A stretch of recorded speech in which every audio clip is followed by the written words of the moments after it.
Tuan-tuan, Nabi Allah Ibrahim bila dia berhadapan dengan orang kafir, dia ada dua benda. Yang pertama, dia tak pernah takut dengan orang kafir. Itu yang pertama, tak pernah takut. Yang kedua, dia tidak pernah takjub dengan orang kafir. Tidak pernah rasa kagum dengan orang kafir. Tidak pernah. Dan dua ni penyakit kita hari ni. Pertama, kita terlalu takjub dengan orang kafir. Sebab kata kita dia toke-toke belaka, dia kaya, kata kita sekian-sekian, kita takjub dengan mereka. Bukan kita seronok berkawan dengan mereka dan berfikir macam mereka, bisnes macam mereka, seolah-olah kita tidak punya idola.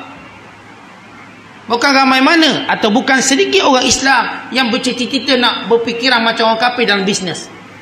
Oh, dia jutawan besar, kena ikut cara dia. Kita seperti bankrupt idola. Walau kita orang Islam punya acuan sendiri. Kita orang Islam punya banyak kekuatan sendiri yang kita lupakan. Lalu tiba-tiba kita nak contoh orang kafir dalam bisnes. Itu satu kesilapan kita, tanpa kita sedar. Tuan-tuan, kalau kita ada jiwa kagum pada orang kafir, bahaya. Yang kedua, bila kita ada jiwa takut pada orang kafir, lagi bahaya.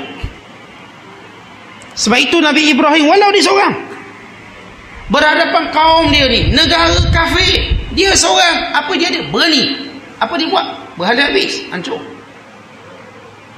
Dan dia sengaja menunggu untuk berdiri di hadapan semua orang kafir. Tuan-tuan sekalian, bila Allah cerita bagaimana respon orang kafir terhadap apa yang dibuat oleh Ibrahim, kata mereka, fa'tu bihi ala a'yunin nas liyashhadu bih. Kita bawa Nabi Ibrahim depan orang ramai, biar orang tengok dia. Tujuan mereka buat macam tu biar Ibrahim jadi gerung takut. Kita kan kalau nak suruh takut, kita bawa ramai-ramai. Kita pergi ramai-ramai biar dia takut. Bukan kata orang biasa takut, polis pun takut. Tuan-tuan pakai ramai-ramai keliling polis, takut dia, lari. Kerana memang manusia, jiwa dia kalau datang orang ramai, kita takut. Tak kira siapa, dia samsing mana pun, kalau datang ramai-ramai, lari dia. Maka Ibrahim tengok keberanian dia. Mereka kata, baik, kita gerungkan Ibrahim, kita himpung dia di khalayak ramai. Rupa-rupanya memang Ibrahim tunggu peluang tu. Senang dia ceramah, tak payah banyak tempat, sekali je semua datang, dia bagi sekali je. Tuan-tuan, hebat dia punya idea, cara dia buat cukup hebat. Maka tuan-tuan sekalian, mereka berkumpul, mereka tanya satu soalan, mereka terperangkap. Bila mereka berkata, wahai Ibrahim, man fa'ala hadha bi'alihatina, siapa yang pecahkan semua Tuhan-Tuhan kami? Maka apa jawab Ibrahim? Bal fa'alahu kabiruhum fas'aluhum. Bahkan yang buat ni patung yang besar sekali, kamu tanya mereka semua ni, kalau betul mereka boleh bercakap. Tuan-tuan, Nabi Allah Ibrahim dipecahkan semua berhala. Kita sedia maklum, kapak tadi diletak pada berhala paling besar. Berarti berhala tu yang pegang kapak, dia buat semua tu. Lalu mereka jawab dan kadang tunduk dan tahu salah. Ibrahim, kan kamu tahu patung tak boleh bercakap, habis yang kamu sembah kenapa? Tuan-tuan lihat, dia mengambil peluang itu untuk menundukkan kebatilan. Berapa orang yang berani mengadap manusia untuk telanjangkan kebatilan? Kerana Ibrahim punya keikhlasan yang tinggi. Dan saya dah sebut dia dua sifat yang tuan-tuan kita hilang hari ni. Sifat tak takut orang kafir, dan sifat tidak pernah kagum orang kafir. Jangan ada benda tu. Kita kagum kepada orang Islam. Kita ada Rasulullah, kita ada Nabi-Nabi yang ramai untuk kita kagum. Tuan-tuan nak bicara apa bisnes, kita ada idola yang cukup banyak, yang mereka boleh beribadat dan boleh bisnes tanpa gangguan. Bahkan Allah puji mereka dalam Quran, rijalun la tulhihim tijaratun wala bai'un an dzikrillah. Mereka lah benar-benar lelaki yang tidak pernah dilalaikan dengan perniagaan dan jual beli daripada ingat Allah. Tentu ini kehebatan businessman umat Islam.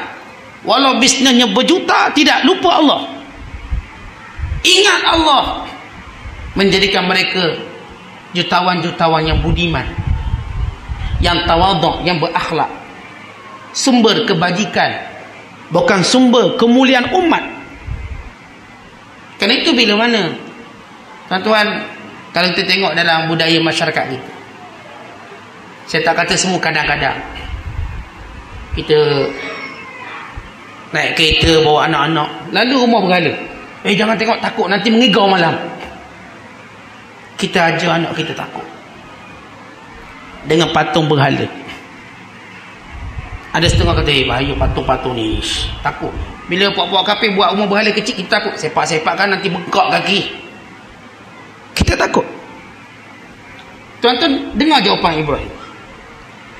Bila kaumnya mengancam Ibrahim dengan sial, dengan laknat berhala ke atas Ibrahim, kerana lantaran Ibrahim terlalu vokal, apa kata Ibrahim? Kaifa akhafu ma asyraktum, kaifa akhafu ma asyraktum, bagaimana aku takut dengan benda yang kamu sekutukan, sedangkan kamu sendiri tidak takut pada Allah yang kamu sekutukan. Fa ayyul fariqaini haqqu bil amn in kuntum ta'lamun. Agak-agak sebenarnya siapa yang patut rasa aman kalau kamu benar-benar tahu jawapan dia. Tuan-tuan, yang takutkan Allah ke rasa aman atau yang takutkan berhala rasa aman? Bila Ibrahim kata kamu ajar aku takut berhala, kamu tak takut Allah yang kamu sekutukan. Allah itu yang sebenarnya turunkan azab dan bala, bukan patung ni.